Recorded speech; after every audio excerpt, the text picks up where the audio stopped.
दोस्तों, इस वक्त आप आराम से बैठकर इस वीडियो को देख रहे हैं, मगर मैं आपसे कहूं कि आप जिस जगह पर बैठे हैं वो ज़मीन कभी करोड़ों साल पहले 8500 डिग्री के तापमान पर उबल रही थी, या जिस जगह आप बैठे हैं वो लाखों सालों तक बर्फ़ से ढकी हुई थी।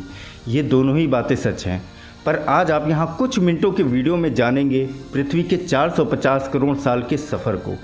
दोस्तों, इस वीडियो में आगे बढ़ने से पहले आपसे रिक्वेस्ट है कि हमारे चैनल को सब्सक्राइब जरूर कर लें, ताकि आपको ऐसी और इन्फॉर्मेटिव वीडियो आगे मिलती रहे।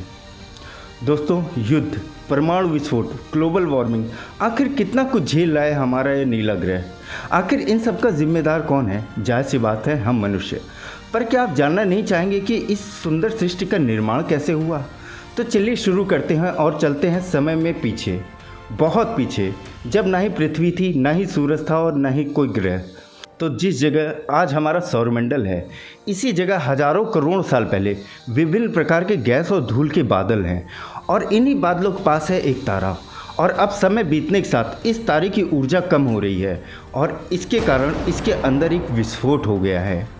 विस्फोट के कारण अंतरिक्ष में ये धूल एक दूसरे से दबने शुरू हो गए हैं, और बादलों में मौजूद धूल के कण दबाव और गर्मी के कारण बड़े उल्कापिंड और पत्थरों में परिवर्तित हो रहे हैं, और इसी दबाव की वजह से बादलों में स्थित रेडियो एक्टिव पदार्थ में ग्रेविटी का निर्माण शुरू हो गया है, और अब दबाव बढ़ता जा रहा है, और इसी भयंकर दबाव से एक बार फिर भयंकर विस्फोट हुआ है, और इस विस्फोट के कारण जन्म हुआ है सूरज का। अब अंतरिक्ष में फैले हुए एस्ट्रॉइड्स यानी छोटे ग्रह अपने भारी वजन की वजह से सूरज के करीब आकर सूरज की परिक्रमा कर रहे हैं, पर यह एस्ट्रॉइड्स आपस में भी टकराने लगे हैं, और इसके कारण मरकरी, वीनस, अर्थ और मार्स जैसे ग्रहों का निर्माण हो रहा है। और इसी समय मंगल और पृथ्वी के बीच में एक और साथी आ गया है, जिसका नाम है थिया। यह भी सूरज की परिक्रमा कर रहा है, और इसी समय पृथ्वी की ग्रेविटी के कारण सूरज के कुछ छोटे ग्रह पृथ्वी की तरफ खींचे आ रहे हैं, और अगले करोड़ों सालों तक ये पृथ्वी पर गिरते रहेंगे। और यही घटना हमारे पड़ोसी ग्रह थिया पर भी हो रही है, जिसके कारण थिया पृथ्वी के और करीब आने लगा है और आकर पृथ्वी से टकरा गया है, और इस टकराव से पृथ्वी के हिस्से कणों के रूप में फैल गए हैं और रिंग्स की तरह पृथ्वी की परिक्रमा करने लगे हैं, और परिक्रमा करते हुए कणों में भी टकराव शुरू हो चुका है, जिसके कारण हमारे चांद का निर्माण हुआ है। इस वक्त पृथ्वी पर एक ही समुद्र है, वह है 1900 डिग्री तापमान पे उबलता हुआ लावा।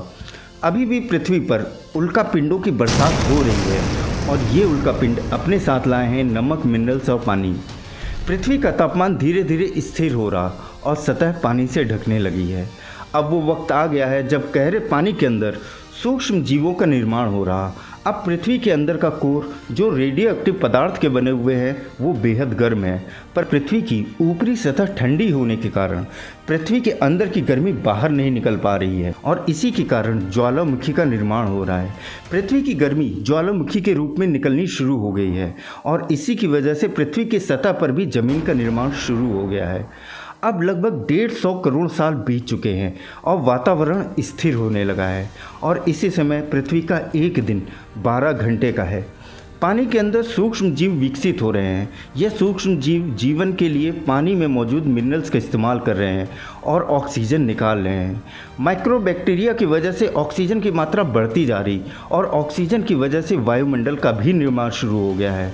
पर एक वक्त ऐसा आ गया कि ऑक्सीजन की मात्रा ज़्यादा होने से ये सूक्ष्म जीव मरने लगे हैं। वक्त बीत रहा है, और पृथ्वी की टेक्टोनिक प्लेट में भी दरार आ गई है, और पृथ्वी का लावा धरती पर लाखों सालों तक ऐसे ही उबलता रहेगा। पर इस उबाल के कारण कार्बन डाइऑक्साइड की मात्रा वातावरण में बढ़ती जा रही है, और पृथ्वी पर एसिड की बारिश भी शुरू हो गई है, और एसिड रेन की वजह से पृथ्वी का तापमान घटता जा रहा, और धीरे धीरे तापमान इतना कम हो गया है कि पृथ्वी के ऊपर बर्फ़ की चादर बन गई है, और ये है आइस एज।